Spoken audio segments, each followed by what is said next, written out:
Hello, my name is Brian Sitch and I'm Curator of Archaeology at Manchester Museum. I'm here at the Manchester Museum of Science and Industry and I'm with Meg McHugh, who's the Curator of Industrial Heritage. Hello Meg, thank you for agreeing to talk to us today.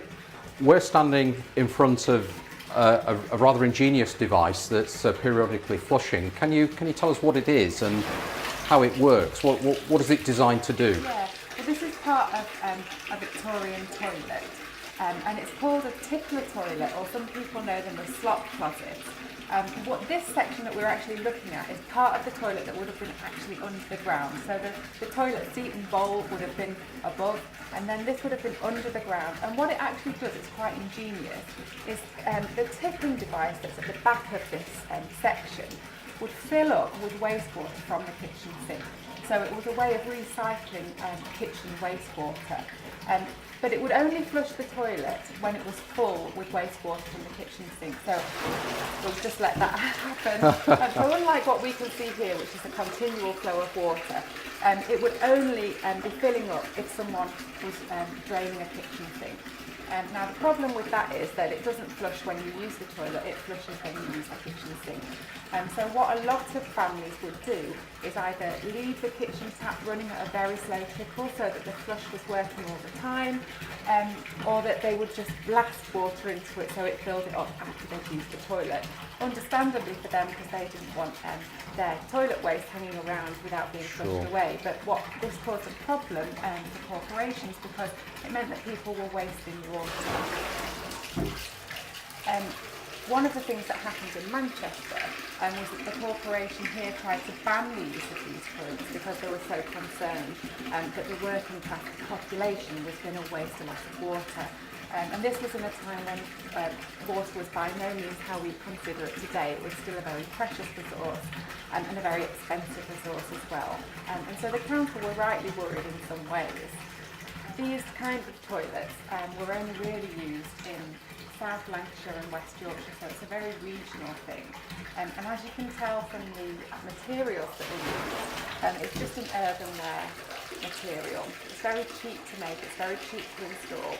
So landlords found them attractive because it was much easier than installing a proper working water closet. But obviously there was a tension there between the landlords and the council.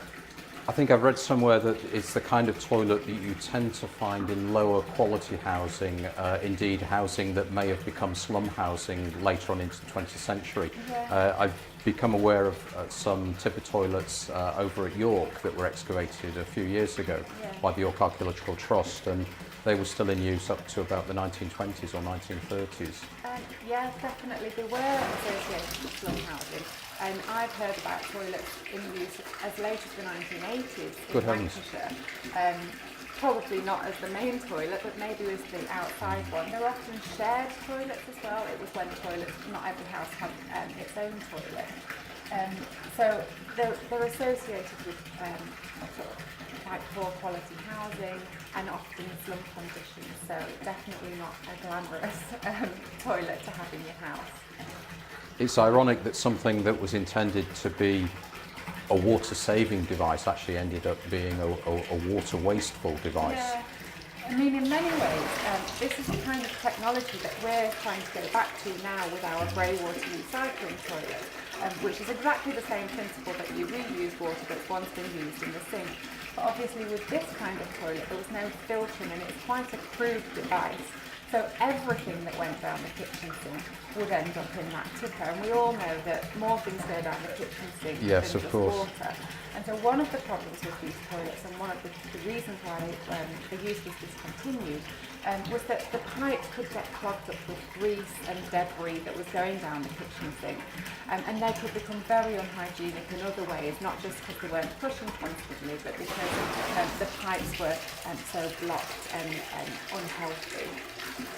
It's interesting that something that was designed in the later 19th century may indeed have some practical applications for us in the early 21st century as we become more concerned about sustainable use of resources and of water in particular. So I'm very, very grateful to you for talking to us about the tippler toilets. I think they're absolutely fascinating, and it's, I must say, it's It's quite relaxing standing here, listening to the tippler toilet in the background. It's quite relaxing. So thank you very much indeed for talking to us today. Pleasure.